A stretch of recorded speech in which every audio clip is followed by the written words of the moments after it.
కన్ను కన్ను తెరిస్తే జననం, కన్ను మూస్తే మరణం. ఈ రెప్పపాటు కాలమే మన జీవితం. క్షణికమైన ఈ జీవితంలో దేశం మనకేం చేసింది కన్నా దేశానికి మనమేం చేసామన్నది ముఖ్యం. అలా నిజంగా ఈరోజు ఈ మన దేశానికి నష్టం. రామోజీరావు గారు లేరు అన్న వార్త పొద్దుట వినగానే నిజమా? ఎందుకంటే లాస్ట్ వీకే నేను ఇక్కడ షూట్ చేస్తూ ఉన్నాను. సార్ ఇక్కడే ఉన్నారు అన్నారు, కలవాలనుకున్నాను, కలవలేకపోయాను.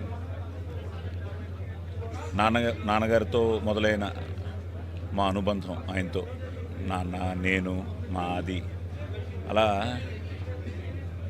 మా 3 తరాలు ఆయనతో ఉన్న అనుబంధం మేము చెప్పలేంది. ఎందుకంటే ఎన్నో విషయాల్లో మాకు మంచి అడ్వైస్లు ఇచ్చారు, సజెషన్స్ ఇచ్చారు. జీవితం అంటే ఏమిటో చాలా క్షుణ్ణంగా మాకు చెప్పేవారు మేము ఎప్పుడు కలిసినా. ఈ అమెరికా వెళ్ళినప్పుడు, నేను ఫస్ట్ టైం 93లో వెళ్ళినప్పుడు డిస్నీ ల్యాండ్ ఇవన్నీ చూసినప్పుడు, యూనివర్సల్ స్టూడియో, డిస్నీ ల్యాండ్ ఇవన్నీ చూసినప్పుడు మన ఇండియాలో ఎప్పుడు చూస్తాం అనుకున్న మాలాంటి వాళ్ళు ఎందరో కలల్ని నిజం చేసిన ఒక గొప్ప వ్యక్తి, ఒక విషనరీ మ్యాన్ రామోజీరావు గారు. రామోజీ ఫిలిం సిటీకి వస్తే ఈ రోజుకి నాకు నెలకి ఒక ఫోన్ అయినా వస్తుంది, సార్ రామోజీ ఫిలిం సిటీకి వెళ్తున్నాం, అక్కడ మాకు మీరు ఏమన్నా టూర్ అరేంజ్ చేయగలరా అని.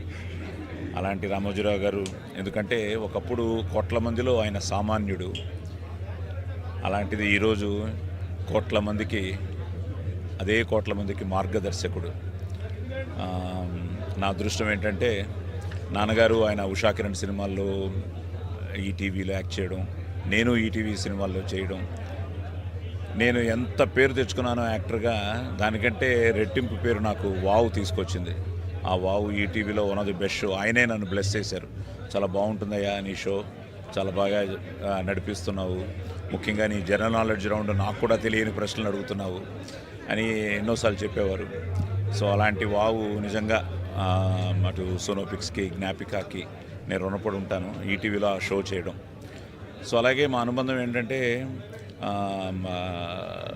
రామోజీ ఫిలిం సిటీకి రావడం, చూడడం ఒక ఎత్తు అయితే, నా కూతురు పెళ్ళి ఇక్కడ చేయడం అదొక అద్భుతం. అది రామోజీరావు గారి బ్లెస్సింగ్స్తోనే అయ్యింది. ఇప్పుడే మన వాళ్ళందరూ కలుస్తుంటే చెప్తున్నాను అనమాట. ఆయన ప్రతిదీ మానిటర్ చేస్తూ పెళ్ళి 3 రోజులు ఇక్కడ ఒక సందడిగా ఒక ఫ్యామిలీ ఫంక్షన్గా జరిగిందంటే ఆయన ఆశీర్వాదం. సో అలాగే మా ఆది పెళ్ళికి ఆయన రావడం, ఆశీర్వదించడం. సో ఇట్ సంథింగ్ లైక్ ప్రతిసారి ఆయన కలిసినప్పుడు ఏదో ఒక కొత్త ఆలోచనల్ని, ఒక మోటివేషన్, ఆయన ఒక మోటివేషనల్ ఫ్యాక్టర్. సో తప్పకుండా ఇందాక పెద్దలు కూడా చెప్పినట్టు ఆయన చిరంజీవి, ఆయన ఇక్కడే ఉంటారు, మనతోనే ఉంటారు, మనల్ని ముందుకు నడిపిస్తారు. ఎందుకంటే అక్షర యోధుడు. అలాగే కర్ణాటకలో చిత్రదుర్గ అనే ఒక ఊర్లో వి హనుమంతప్ప గారని మన ఈనాడికి అక్కడ పనిచేస్తారు అనుకుంటా. ఆయన ఒక జర్నలిస్టు. ఆయన అక్షర యోధ అనే ఒక బుక్ రాయడం, అది నేను అక్కడ రిలీజ్ చేయడం దావణగిరిలో చిత్రదుర్గ వెళ్ళి, అదే బుక్ని నేను రామోజీరావు గారికి తీసుకొచ్చి ఇక్కడికి ఇవ్వడం, నేను అది వచ్చి ఇవ్వడం జరిగింది. So that was a great moment in my life. అలాగే మా బావగారు కవిపురపు వేణుగారు బెల్గాంలో ఉంటారు. ఆయన అయితే ఇంకా ఆయనకి రామోజీరావు గారి దేవుడు అనమాట. సో అలా ఎంతోమందికి చెప్పుకుంటూ పోతే ఇట్స్ నెవర్ ఎండింగ్. ఎందుకంటే అందరి గుండెల్లో ఆయన ఉన్నారు, శాశ్వతంగా ఉంటారు. He lives on for ever. So ఆయన ఆత్మకు ది గ్రేట్ సోల్ శాంతి కలగాలని, అలాగే మా రామోజీరావు గారి కుటుంబానికి ఆ దేవుడు ఆత్మస్థైర్యాన్ని, మనోబలాన్ని ఇవ్వాలని కోరుకుంటూ, లాంగ్ లివ్ రామోజీరావు గారు. Sir, we miss you, we love you.